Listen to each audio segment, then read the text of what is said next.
Hello students, welcome to my YouTube channel. इस वीडियो में हम देखेंगे Schrodinger theory of quantum mechanics, time dependent Schrodinger wave equation and time independent Schrodinger wave equation. उसको देखने से पहले हमको ये पता होना चाहिए कि हमें श्रोडिंगर वेव इक्वेशन की ज़रूरत क्यों पड़ी है। देखो, जो क्लासिकल मैकेनिक्स में देखें, अगर हम जिसको न्यूटन मैकेनिक्स भी कहते हैं, अगर हम मैक्रोस्कोपिक लेवल पे देखें तो हमें क्या पता चलता है कि जो पार्टिकल है, अगर हम उसका मोशन देखें जो किसी भी फोर्स के अंडर है, एफ फोर्स मान लेते हैं, किसी भी एक्सटर्नल फोर्स में उसका अगर मोशन देखते हैं कि हम उसका जो पोजीशन और मोमेंटम एक्यूरेटली मेजर कर सकते हैं मैक्रोस्कोपिक लेवल पे तो पार्टिकल का। बट माइक्रोस्कोपिक लेवल पे क्या होता है, डी ब्रोगली ने बताया था कि जो पार्टिकल है उसके साथ वेव अटैच होती है। जो पार्टिकल का बिहेवियर है वो हम कैसे डिफाइन करते हैं, by the wave function psi. Okay जी। वेव फंक्शन साई जो पोजीशन और टाइम पे डिपेंड करता है, उसके बेसिस पे ही क्या है हमारे पास उसका मोशन डिफाइन होता है। In order to describe the motion of particle in space and time we must know psi at all times. तो जो पार्टिकल है उसका बिहेवियर स्पेस में और टाइम में डिफाइन करने के लिए हमारे पास वेव फंक्शन साई पता होना चाहिए।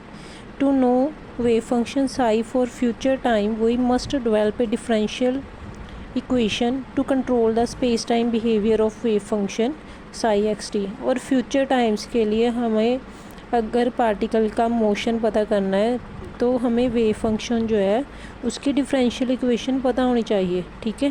क्योंकि जो पार्टिकल है उसका बिहेवियर स्पेस टाइम में चेंज होता रहता है, तो उसके लिए वेव फंक्शन साई होता है। इसलिए हमारे पास जो श्रोडिंगर वेव इक्वेशन की ज़रूरत पड़ी है कि हम उस डिफरेंशियल इक्वेशन को बना के हम पार्टिकल की जो उसका मोशन है, मीन्स उसकी पर्टिकुलर पोजीशन और टाइम कैलकुलेट कर सकें, ठीक है जी। हमारे पास Schrodinger theory of quantum mechanics particles provide a procedure to treat the behaviour of microscopic particle. Microscopic particle के बिहेवियर को देखने के लिए हमारे पास क्या है, श्रोडिंगर वेव इक्वेशन, और हम उसको डिफरेंशियल फॉर्म में क्या करते हैं, कैलकुलेट करते हैं। फर्स्ट देखो, time dependent Schrodinger wave equation. Time dependent Schrodinger wave equation हम फ्री पार्टिकल के लिए देखेंगे, और पार्टिकल अंडर ए फोर्स, कोई पार्टिकल जब किसी फोर्स के अंडर मूव कर रहा है, ठीक है, उसके लिए भी हम श्रोडिंगर वेव इक्वेशन देखेंगे। देखो, फर्स्ट है time dependent Schrodinger wave equation for A free particle.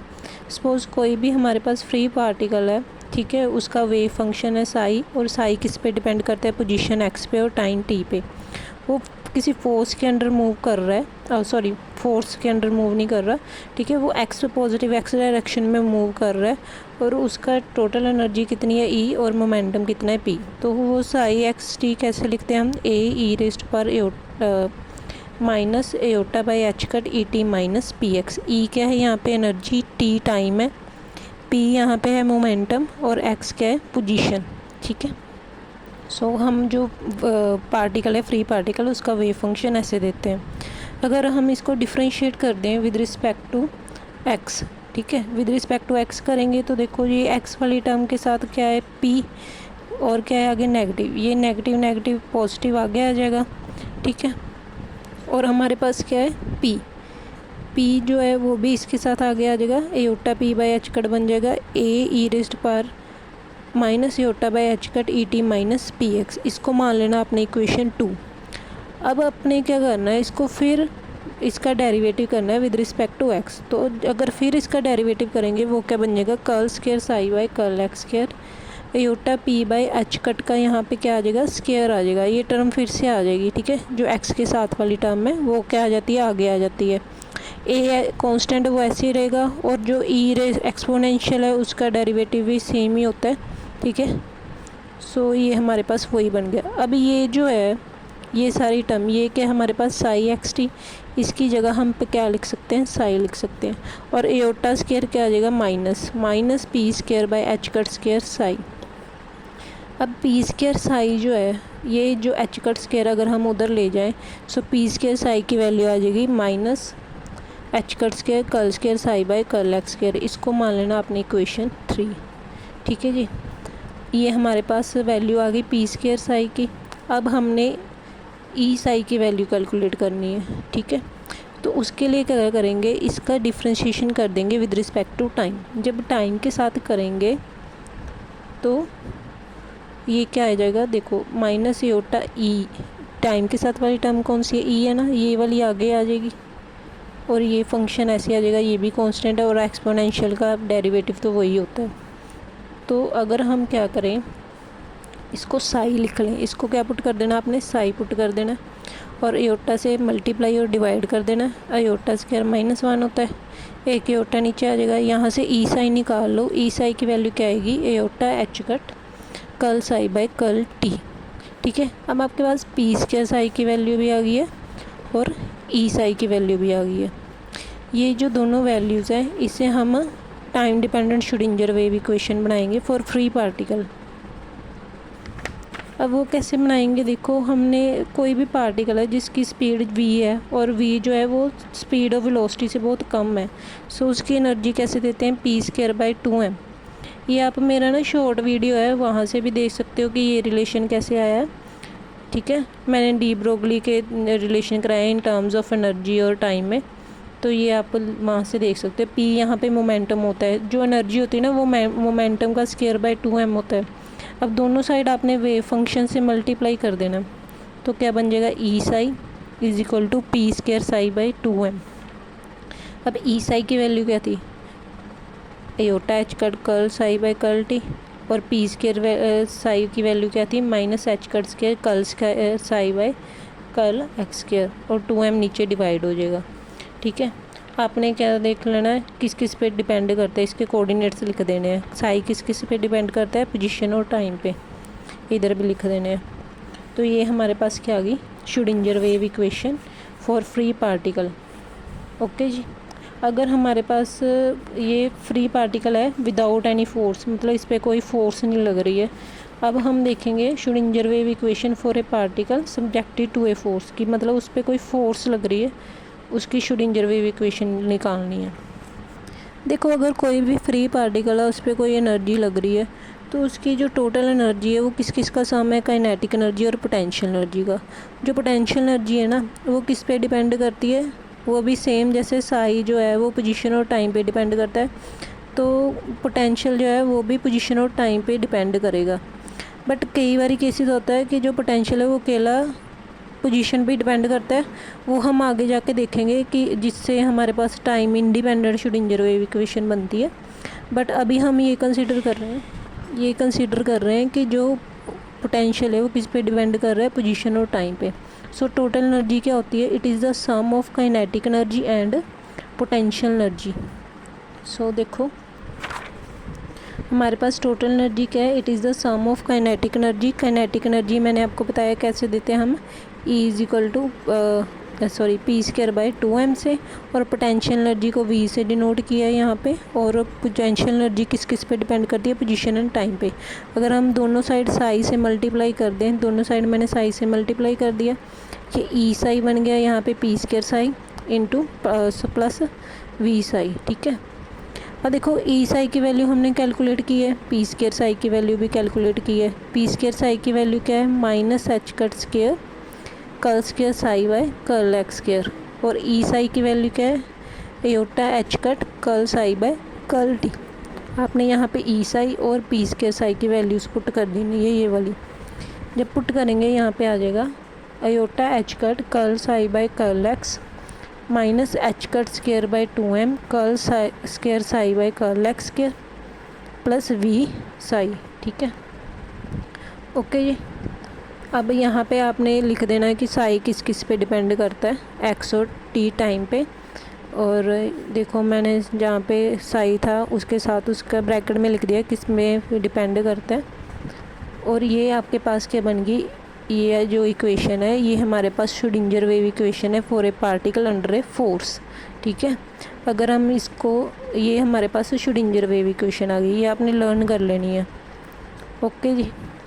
अगर जो पार्टिकल है वो 1 डायमेंशन में ना हो के 3 डायमेंशन में हो, तो अब हम यहाँ पे क्या लेंगे, देखो हमारे पास क्या है यहाँ पे -h कट स्क्वायर/2m curl square psi by curl x²। ये 1 डायमेंशन में। 3 डायमेंशन में लेंगे तो यहाँ पे एक्स स्क्वायर, वाई स्क्वायर और जेड स्क्वायर तीनों आ जाएंगे। ओके जी। साई एक्स की जगह क्या आ जाएगा, तीनों लेंगे एक्स वाई जेड, तो यहाँ पे पोजीशन कोऑर्डिनेट आ जाएगा आर वेक्टर। आर वेक्टर क्या होता है, x i cap plus y j cap plus z k cap. Okay जी। तो मैंने यहाँ पे उनकी जगह क्या लिख लिया, position vector r vector. Similarly हमारे पास प्लस वी, जो ये पोटेंशियल है ये भी तीनों पे डिपेंड करेगा। R vector position vector into T psi R T, R vector T is equal to iota H cut curl psi by curl T R vector T.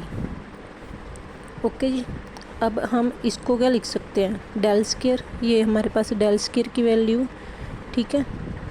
और अगर मैं इसको सिंपली लिख दूँ, अगर इसके ये ना लिखूँ, minus h cut square del square psi plus v psi is equal to iota H cut curl psi by curl t. देखो यहाँ पे टाइम आ रहा है, इट मीन्स ये टाइम डिपेंडेंट तो है। और ये हमारे पास क्या है, time dependent Schrodinger wave equation for a particle under a force, ठीक है, जो किसी फोर्स के अंडर मूव कर रहा है पार्टिकल।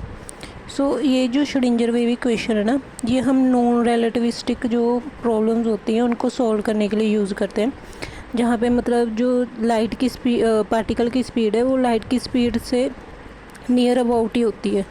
तो ये हमारे पास ये श्रोडिंगर वेव इक्वेशन है, ठीक है। आई होप आपको ये क्लियर होगी। आर वेक्टर क्या है हमारे पास, पोजीशन वेक्टर, और साई क्या है, psi R vector into T. ये क्या है हमारे पास, साई किस पे डिपेंड करता है, पोजीशन वेक्टर आर वेक्टर और टाइम टी पे। ये हमारे पास आ गई श्रोडिंगर वेव इक्वेशन। ओके जी, आई होप आपको ये क्लियर होगी। तो ये हमारे पास थी time dependent under a force, और ये वाली थी कि फ्री पार्टिकल के लिए। ओके, देखो यहाँ पे वी वाली टर्म नहीं आ रही, वी वाली टर्म यहाँ पे एब्सेंट है। तो ये फ्री पार्टिकल के लिए ये है कि जो पार्टिकल है वो किसी फोर्स के अंडर है। अब देखेंगे time independent Schrodinger wave equation. So देखो हम देखेंगे time independent Schrodinger wave equation, मतलब जो यहाँ पे टाइम हमारे पास नहीं है। सो कई बार क्या होता है, जो पोटेंशियल एनर्जी मैंने बताया किस किस पर डिपेंड कर रही थी, पोटेंशियल एनर्जी एक तो पोजीशन पे और टाइम पे। कई बार क्या होता है वो सिर्फ पोजीशन पे डिपेंड करती है, टाइम पे डिपेंड नहीं करती। सो उसके लिए हम जो इक्वेशन निकालते हैं तो वहाँ पे हमारे पास क्या आती है, time independent Schrodinger wave equation, ठीक है। सो पहले मैंने यहाँ पे टाइम डिपेंडेंट वाली लिख ली है कि पार्टिकल जो है वो किसी फोर्स के अंडर है, और उसकी time dependent Schrodinger wave equation क्या है, minus h cut square by 2 है curl square psi by curl x square plus v psi is equal to iota H cut curl psi by curl t, ठीक है। अब हमारे पास आई wave function क्या था for a particle जो positive x direction में move कर रहा था, ए ई रेस्ट पर minus aorta by H cut E T minus P x. अब आपने ये वाली टी वाली टर्म और एक्स वाली टर्म दोनों अलग अलग कर लेनी है, ठीक है।